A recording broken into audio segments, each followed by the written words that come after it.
بسم اللہ الرحمن الرحیم۔ السلام علیکم۔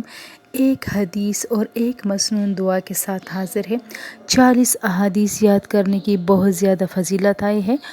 رسول اللہ صلی اللہ علیہ وآلہ وسلم نے فرمایا، جو شخص میری امت کے فائدے کے واسطے دین کے کام کی 40 احادیث یاد کرے گا، لوگوں کو سنائے گا، تو قیامت کے دن اللہ تعالیٰ اسے عالموں اور شہیدوں کی جماعت میں اٹھائے گا، اور اللہ تعالیٰ اسے فرمائے گا کہ تو جس راستے سے چاہے جنت میں داخل ہو۔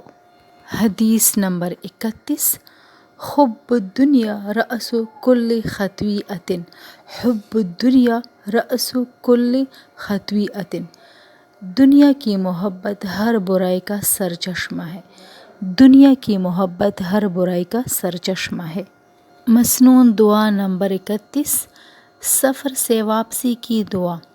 اللہم انا نسألک فی سفرنا ھذا البر والتقوی۔